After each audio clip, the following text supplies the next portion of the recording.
네, 우리 함께 봉독한 본문 말씀을 통해서 하나님이 기뻐하시는 가정 만들기라고 하는 제목으로 오늘 이 시간 함께 말씀 앞에 서기를 원합니다. 여러분, 이 말씀 나누기 전에요, 우리 옆에 있는 분들과 함께 인사 한번 하겠습니다. 사랑합니다.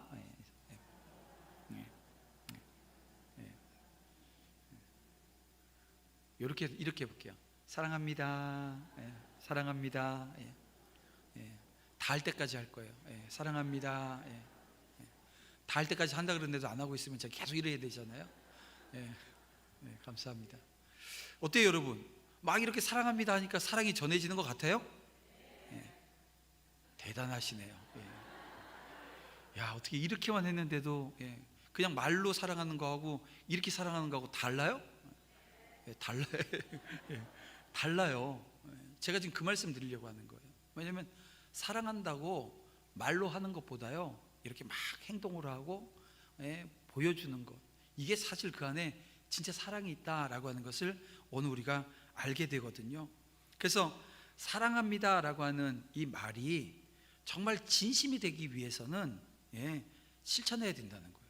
행동으로 해야 된다는 거예요. 여러분, 사도 바울이 이 골로새서 3장에서 오늘 우리에게 주시는 말씀이 그런 겁니다.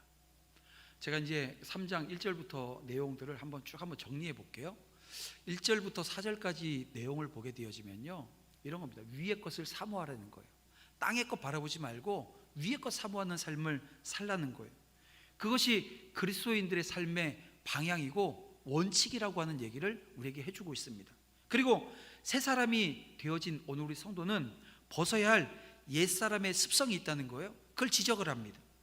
그리고 그것이 크게는 두 가지라는 거예요. 성품적인 측면과 또 행실적 측면이 있다는 거예요. 그래서 사도 바울은 마음으로 짓는 죄 5가지를 얘기하거든요.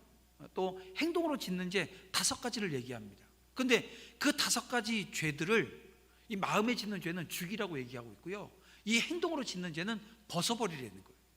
여러분, 죽인다라고 하는 의미가 뭐예요? 죽여라라고 하는 의미가 뭐예요? 반응하지 말라는 얘기예요. 여러분, 죽은 사람이 반응하는 거 봤습니까? 못 봤잖아요. 죄가, 마음으로 짓는 죄에 대해서 반응하지 말라는 거예요. 생각조차 하지 말라는 거예요. 여러분, 벗어버린다라고 하는 의미는 그럼 무엇입니까? 죄된 인간의 본성 그리고 행위와는 단절하라는 거예요. 그리고 새 사람이 되어진 이 성도가 지녀야 될 하나님의 성품에 대한 말씀으로 이어가는데요, 그것은 바로 보이지 않는 하나님의 형상인 예수 그리스도의 인격이라는 겁니다. 그 인격을 우리가 닮아내야 된다는 거예요. 그리고 그것을 2가지로 또 바울은 우리에게 설명합니다. 먼저는 소극적인 측면에서, 그리고 좀 더 나아가면 적극적인 측면에 대한 얘기를 하는데요, 소극적으로는 뭐 해주라는 거예요? 용서해 주라는 거예요. 근데 그게 뭐라고요? 소극적이라는 거예요. 용서가 쉬워요? 용서 한 번 하면 다 한 것 같잖아요. 근데 그게 주님은 우리에게 그 소극적인 거야. 소극적인 거야. 적극적인 건요, 사랑하라는 거예요.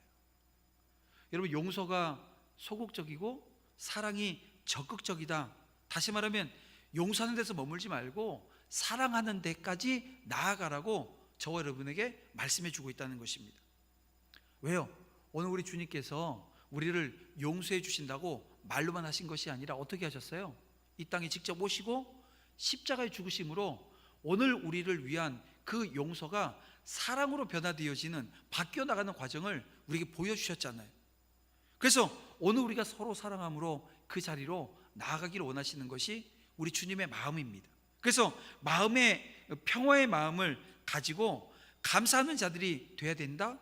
그리고 예배와 이 교제와 생활에 있어서 그리스도께서 이 중심이 되어야 한다라고 하는 것을 지금 바울은 계속해서 권면해 나갑니다.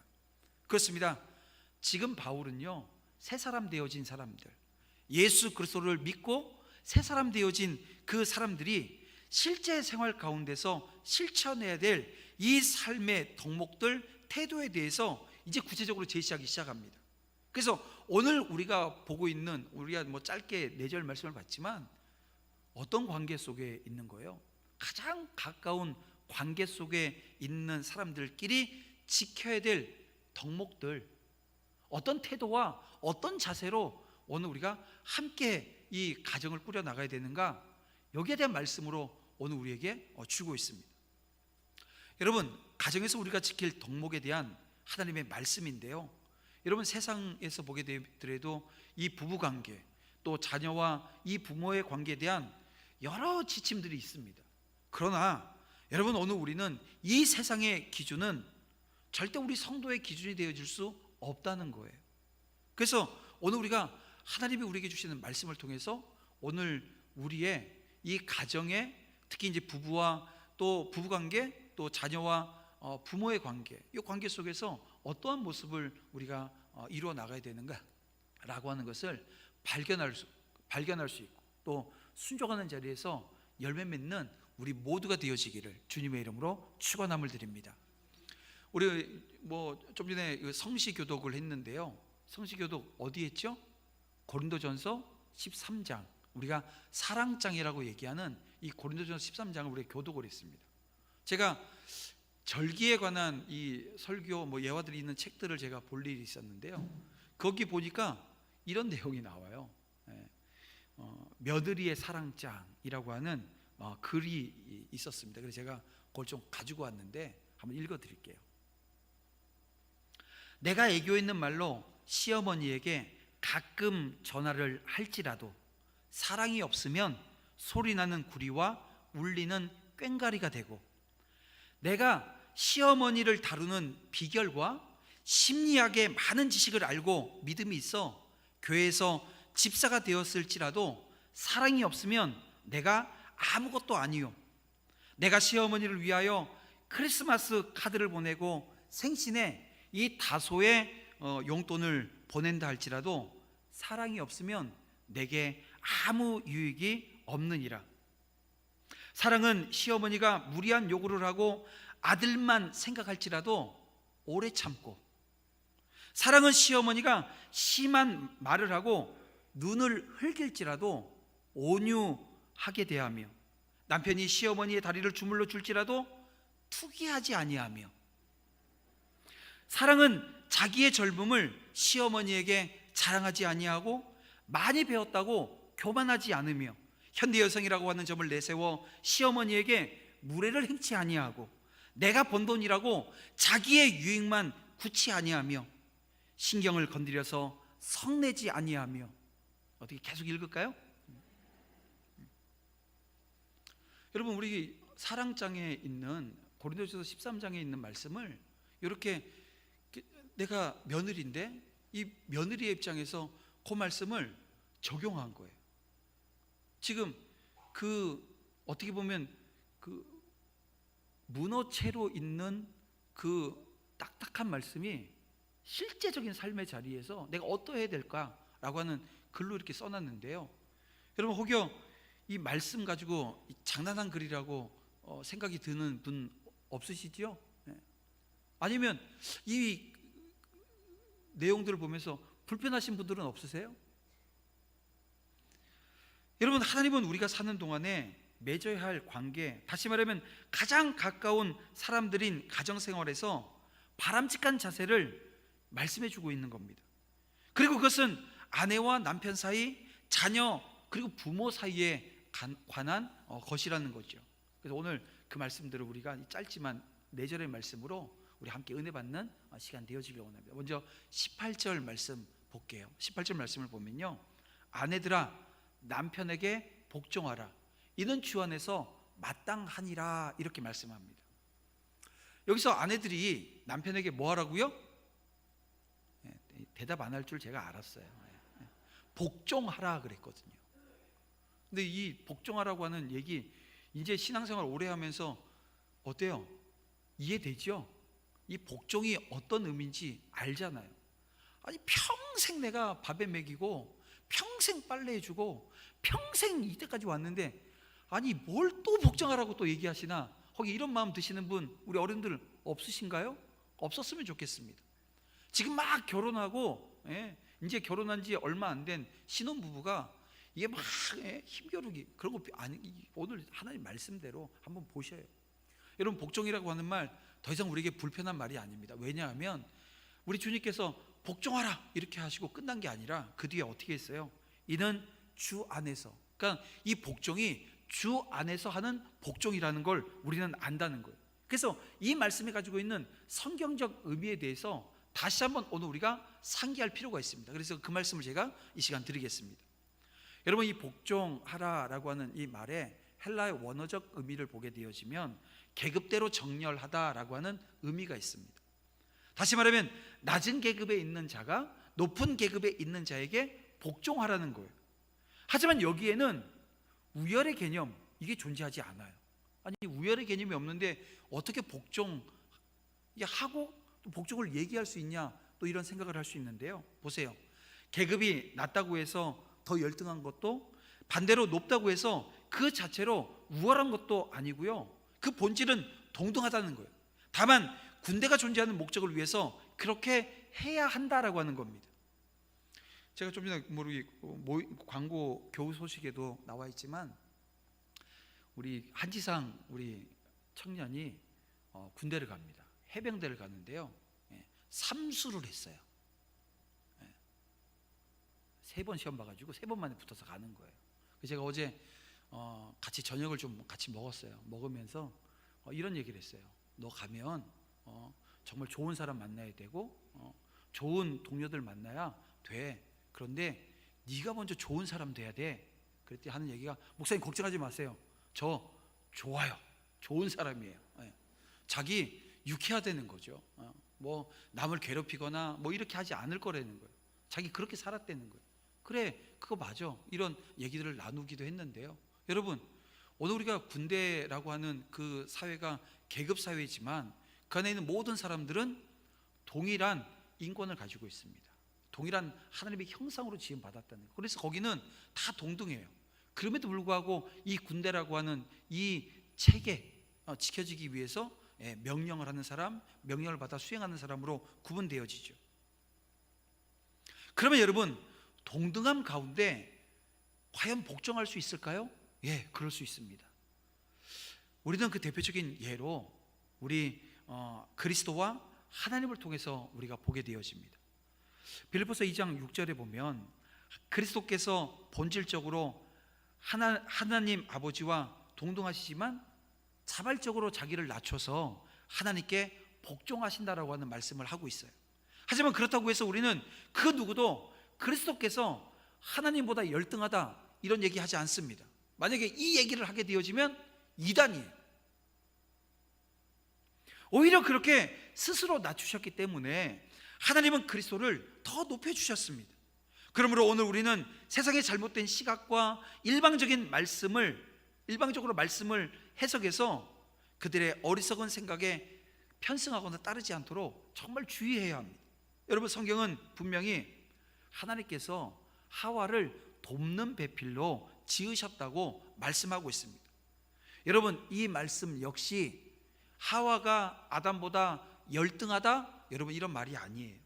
아담이나 하와나 동등하게 하나님의 형상대로 창조되어진 존재들입니다. 따라서 이 말씀은 본질적으로는 동등하지만 이 지으심을 받은 목적에 따라서 구분이 되어진다라고 하는 뜻이고요. 오늘 우리가 읽었던 이 18절 말씀에도 복종이라고 하는 이것이 바로 이런 의미라는 거예요. 그렇게 사도 바울은 에베소서를 통해서 이 돕는 배필로서의 아내들을 향해서 남편을 사랑하라고 말씀하시지 않고 거기서는 어떻게 표현하면 경외하라고, 이렇게 지금 말씀하고 있는 겁니다. 그러므로 성도 여러분, 오늘 우리가 이 18절 말씀을 볼 때 세상 사람들이 가지고 있는 이 문화나 이 가치관에서가 아니라 이 만물의 질서대로 하시는 하나님의 관점에서 우리가 봐야 된다는 거예요. 그리고 남자와 여자를 지으시되 남자를 여자의 머리로 삼으신 그 하나님께서 남편에게 그리스도의 사랑과 희생을 말씀하시는 동시에 아내들에게는 돕는 배필로서의 복종을 명하셨다라고 하는 이 사실을 우리가 명심해야 된다는 것입니다. 그래서 아내들은 이 교회가 그리스도께 하듯 남편의 뜻을 존중하고 따름으로써 선한 협력자가 되어서 함께 하나님의 뜻을 이 땅 가운데 이루어내는 믿음의 신실한 주의 종들이 되야 될 줄 믿습니다.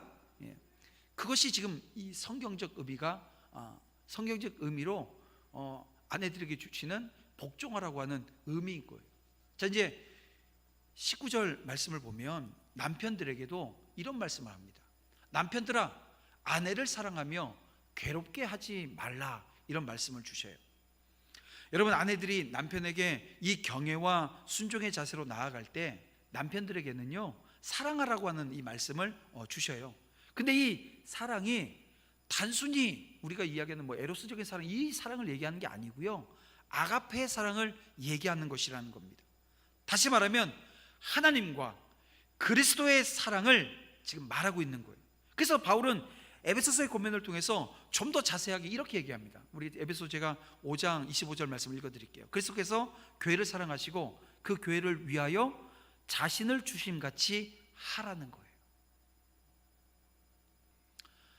여러분, 오늘 교회는 이 부부의 주일로 정하고, 오늘 우리 청년부가 사랑하는 당신과 함께라고 하는 프로그램을 합니다. 여러분들 아마 들어오실 때 다 받으셨을 거예요. 앞뒤로 되어져서 한 주간 동안 각 월요일, 화요일, 수요일, 목요일, 계속 금요일까지, 토요일까지 고마운 것 10가지를 9가지를 쓰고 한 가지 바라는 거 쓰자라고 하는 요 미션지를 나눠드렸습니다. 근데 이 미션 다 수행한다는 게 어떻게 보면 되게 쉬워요. 근데 되게 어려워요. 왠지 아세요? 남편들이 협조를 안 해줘요. 남편들 협조하실 거죠? 대답 안 할 줄 제가 알았어요. 그래서 일부 예배 때는 한 명이 네 해가지고 제가 그분을 대표성의 원리, 우리 성경에 보면 대표성의 원리가 있잖아요. 대표성의 원리로 제가 그분 보고 설교 계속 했거든요. 근데 오늘 한 명도 없네. 어떻게 하죠? 다시 한번 그럼 물을게요. 남편들 협조하실 거죠? 네. 그럼 제가 이제 저기만 보고 설교하면 대표성의 원리니까요. 여러분 보세요. 여러 가지 지금 이거 수행하지 못할 여러 가지 이유들이 있을 거예요. 근데 각설하고요. 사랑은 표현하는 겁니다. 아까도 사랑합니다 하는 것보다 사랑합니다 하니까 이게 막 더 전해지는 것 같잖아요. 주님께서 우리를 사랑한다고 말로만 하신 것이 아니라 어떻게 하셨어요? 십자가에서 자기 목숨을 내어주심으로 그 사랑을 표현하셨다는 거예요. 그래서 오늘 일부 예배 때는요, 조선원 장로님이 그렇게 하시겠다고, 조선원 장로님이 그렇게 하시겠다고. 오늘은 이제 이두수 장로님 제 앞에 계시니까 장로님 하실 거죠? 장로님 하실 거죠?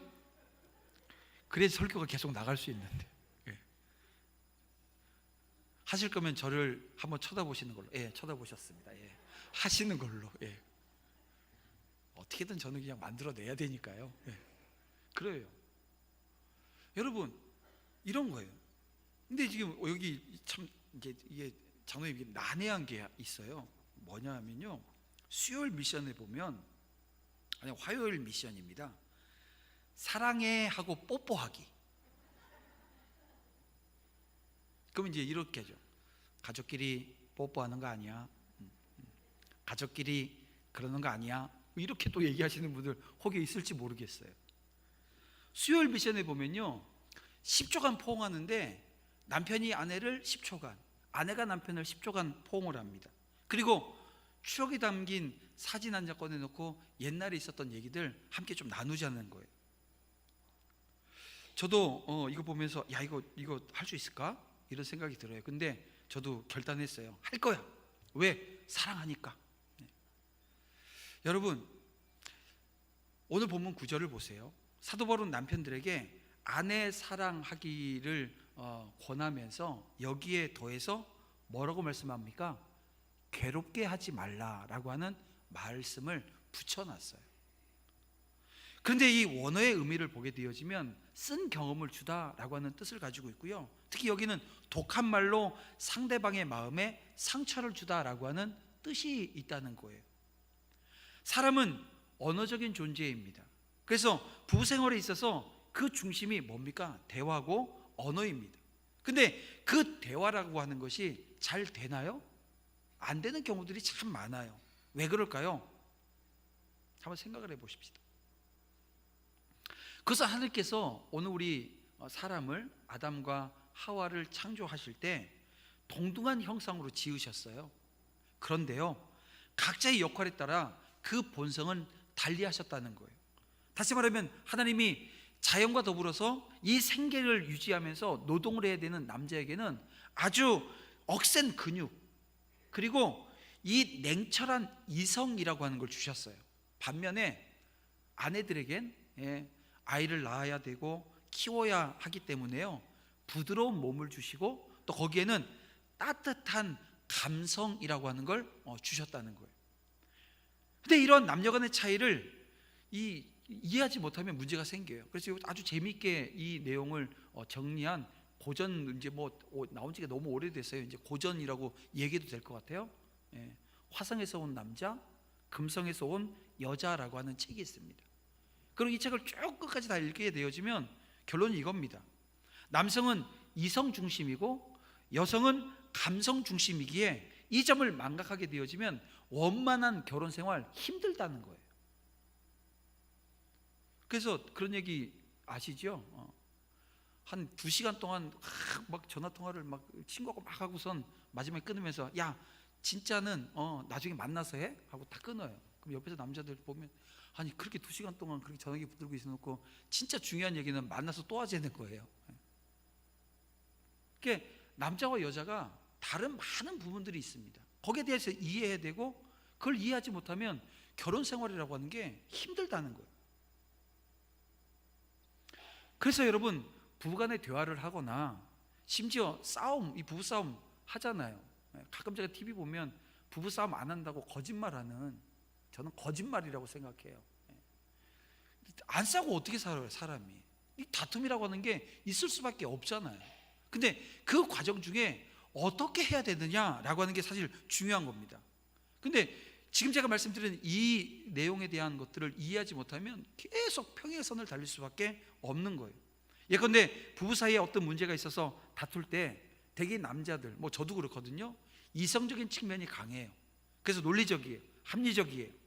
그렇게 문제를 접근한다라고 하는 겁니다. 근데 반면에 아내들은요, 감성적인 차원에서 그것을 바라보게 되어집니다. 그래서 이성적으로 따지려고 하는 남편을 향해서 아내가 이런 얘기를 하죠. 당신 나 사랑해? 진짜 나 사랑해? 이렇게 물으면 이게 갑자기 난감해지죠. 제가 저희 집사람한테 우리 집사람은 뒷자가 림이에요. 그래서 제가 집에서 늘 이렇게 부릅니다. 애칭으로 님이요. 네. 님이요. 그리고 제가 님이요 하고 끝난 게 아니라 사랑해? 그러면서 또 확인을 해요. 알죠?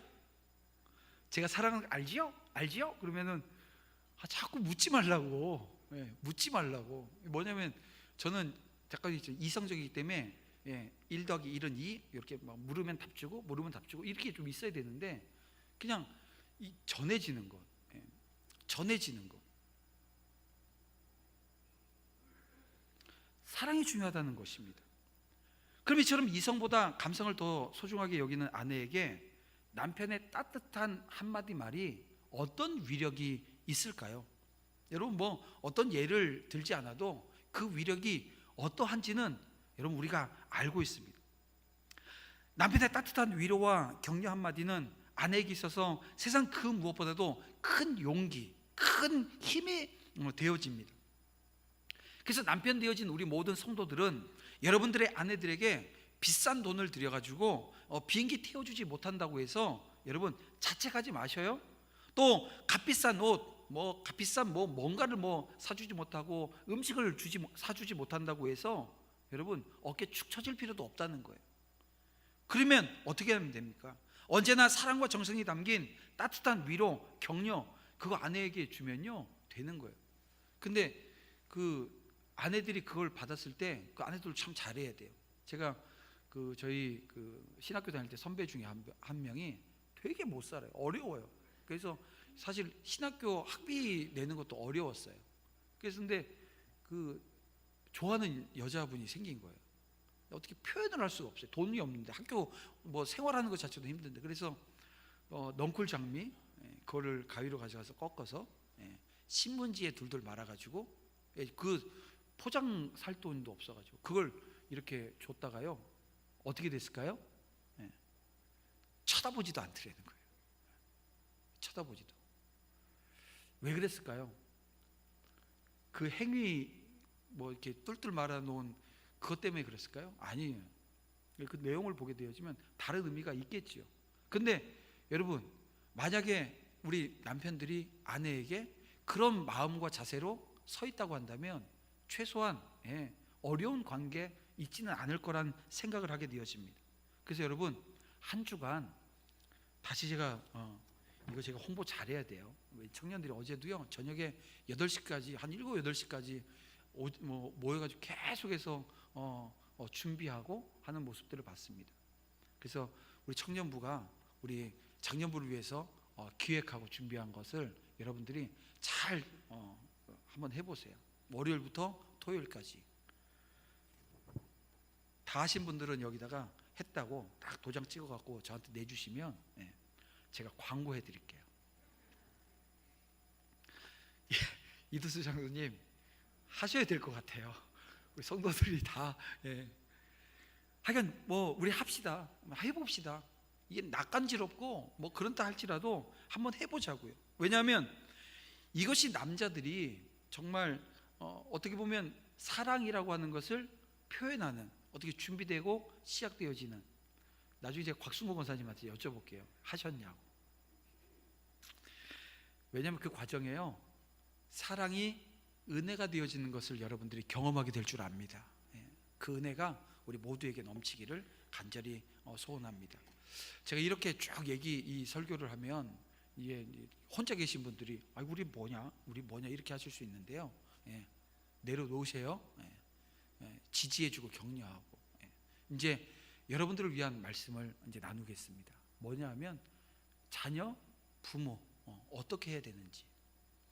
우리 모두 다 자녀들이었죠. 근데 어머니 아버지가 주님 품에 안기시고 이제는 부모 되어진 세대들이 있습니다. 근데 그 전에 먼저 주님께서 자녀들에게 주는 자녀들은 모든 부모에게 순종해야 된다라고 하는 20절 말씀을 우리가 먼저 보도록 하겠습니다. 20절입니다. 자녀들아, 모든 일에 부모에게 순종하라. 이는 주 안에서 기쁘게 하는 것이니라. 이런 말씀 우리에게 주십니다. 순종하는데요, 그 범주가 모든 일이라는 겁니다. 무슨 얘기냐면 내키면 순종하고 내키지 않으면 순종하지 않는 것이 아니라, 다시 말하면 조건을 붙이는 것이 아니라 모든 일에 순종해야 된다는 거예요. 왜 그럴까요? 그것이 하나님의 뜻이기 때문입니다. 그렇습니다. 순종하는 자녀가 하나님을 기쁘시게 합니다. 물론 이때 순종은 진리 안에서 이루어져야 합니다. 우리가 부모를 정하지 않고 하나님께서 정해주셨어요. 이 정해주신 부모를 모실 때 최선을 다하는데 조건 없이 순종해야 된다는 거예요. 성경에 그 대표적인 예가 나오죠. 이삭이 그랬어요. 아브라함에게 이삭이 순종했듯이 오늘 우리 자녀들은 부모에게 순종해야 될 줄 믿습니다. 그때 하나님은 우리를 높이고 우리를 영어롭게 하실 것을 여러분 믿으시길 바랍니다. 그런가 하면 부모는 자녀들에게 감정적으로 또 억압적으로 대해서는 안 된다라고 말씀해 주셔요. 52절입니다. 1절입니다. 아비들아, 너희 자녀를 노엽게 하지 말지니 낙심할까 함이라. 하나님의 말씀이나 건전한 훈육을 넘어서 이 개인의 감정에 치우쳐서 자녀들에게 상처를 주어서는 안 된다는 거예요. 그러니까 하나님은 부모에게 좋은 양육자가 되어질 것을 명령하셨습니다. 이제 저희 집에 요즘은 이제 그렇진 않은데요, 저희 애들이 어릴 때 저희 집사람이 애들을 막 혼을 내다가 감정이 딱 넘어갈 때가 있어요. 감정이 딱 넘어가면 저도 쫄아요. 왜냐하면 너도 이리 와! 그럴까봐. 감정이 넘어가서 막 애들을 혼을 내는데, 제가 봤을 때 저 감정이 넘었는데, 저거 훈육이 아니라 이제 감정인데, 여러분 그럴 때 있었잖아요. 근데 저는 옆에서 쫄았다니까요. 너도 이리 와 하고 무릎 꿇게 저 앉힐까 봐. 그 정도로 이렇게 막 화를 내는 그런 모습들이 있어요. 근데 저도 그러거든요. 아마 저희 집 사람도 제가 막 애들 혼낼 때 감정으로 이렇게 혼낼 때 똑같이 너도 이리 와 그럴까 봐 아마 쫄았을 거예요. 우리는 다 그런 모습들이 있다는 거예요. 그러면 저는 아이들에게, 저희 아이들에게 이런 얘기는 안 들어본 것 같아요. 아빠 공부 잘했어? 알거든요, 애들도. 예. 무슨 얘기인지 알죠? 애들도 알거든요. 굳이 안 물어봐도 답을 알기 때문에 물어보지 않았을 수도 있는데요. 저는 그래요. 제가 뭐 공부를 많이 못한 것에 대한 우리 한국 사람들 한이라고 하는 게 있잖아요. 근데 그 한을 애들이 풀어줬으면 좋겠다 이런 거 없어요. 그러다 보니까 공부 잘한다 이 개념보다는 너 뭐 하고 싶니? 이걸 좀 많이 물어보는 것 같아요. 그래서 제가 중학교 2학년, 3학년 때 우리 아이들을 놓고 너는 뭐 할래? 너 뭐 가고 싶니? 그러면 첫 마디 나오는 게 뭐냐면 없대요. 왜 그럴까요? 얘들 사춘기이기 때문에 얘기하기 싫은 거예요. 왜 없어요? 있지요. 그래서 얘기하면 뭐가 나와요. 그럼 그래 그거 하자. 그거 하자. 저희 막내가 이제 고르고 있어요. 그래서 6월 초에 결정을 할 겁니다. 뭘 할지. 뭘 할지. 공부는 아닌 것 같아요. 어떻게 보면 인간적인 기대 왜 없겠습니까? 기대가 없는 건 아니지만 강요하지 말자라고 하는 그런 생각을 하게 되어져요. 정말 아이들이 그렇게 생각할까 싶기도 하지만 아빠는 공부 잘했어? 이런 이야기는 안 들으려고 하는 그런 마음이 있습니다. 근데 여러분, 이 자식을 자신의 소유물로 생각하는 사람들 보셔요. 이 결혼시키고 나면 딱 나와요. 자식을 소유물로 생각하는 사람들은 뭐라고 얘기를 하냐면 사위를 놓고 딸도둑이라고 얘기를 합니다. 그런 얘기 제가 들어봤거든요. 또 이 아들 빼앗겼다고 하는 얘기 합니다. 근데 구태여 소유를 따진다고 한다면 누구 소유예요? 하나님의 소유입니다. 내 게 아니라는 거예요. 하나님께서 우리에게 맡겨주신 이 자녀들을 우리는 어떻게 해요? 말씀과 기도로 키워서 하나님께 드려야 되는 거예요. 근데 잘못 키우는 얘들이 너무 많아요. 말씀과 기도로 키워야 되는데 자꾸 세상적인 것을 얻게끔 하는 그 과정 중에 아이들을 노출시켜 놔요. 그리고 나중에 시간 지나서 교회를 떠나고 난 다음엔 동일한 얘기가 오는 거예요. 교회에서 선생님 때문에 상처받아서 교회를 떠났다느니, 교육자 때문에 상처받아서 교회를 떠났다느니. 제가 가서 보면요, 그 부모님 때문에 떠난 거예요. 왜냐하면 그 교육의 과정이, 훈육의 과정이 말씀과 기도가 아니었더라는 거예요. 어떻게 돼요? 지금이라도 하나님 앞에 회개하고 하나님 내가 잘못했어요. 이거 먼저 해야 됩니다. 그리고 내 소유가 아니라 하나님의 것임을, 그래서 그걸 알고 고백하면서 하나님 앞에 우리 자녀들이 다시 주님 앞에 세워지기를 간구하고 기도하는 자리에 서야 된다는 거예요. 여러분, 오늘을 살아가는 저와 여러분이 분명해야 됩니다. 오늘 주시는 하나님의 말씀, 성경이 기준이 되어질 때 오늘 우리 가정에 다시금 하나님이 원하시는 평화가, 그리고 믿음으로 하나 되어져서 주님을 영화롭게 하는 자리로 우리가 나아가게 되어진다는 거예요. 좋은 가정은 하나님의 바른 영적인 질서가 흐르고 있다는 겁니다. 영적인 질서, 이게 좋을 때 여러분 가능하다는 것, 그게 바로 좋은 가정이고 정말 행복하고 아름다운 가정입니다. 말씀을 정리해 보겠습니다. 오늘 우리에게는 남편과 아내로서, 어머니와 아버지로서, 그리고 자녀로서 맡은 분명한 성경적인 역할들이 있어요. 각자에게 주어진 역할 잘 감당할 때 하나님이 영광 받으시는 아름다운 가정 될 줄 믿습니다. 가정에서 오늘 우리에게 주어진 역할 잘 감당하는 우리 모두가 되어지기를, 그래서 온전히 오직 하나님의 영광만을 드러내는 가정으로 나아갈 수 있기를 주님의 이름으로 축복합니다. 오늘 이 시간 우리 함께 오직 주의 사랑에 매여 함께 찬양하면서 우리 기도하는 자리 나아가도록 하겠습니다.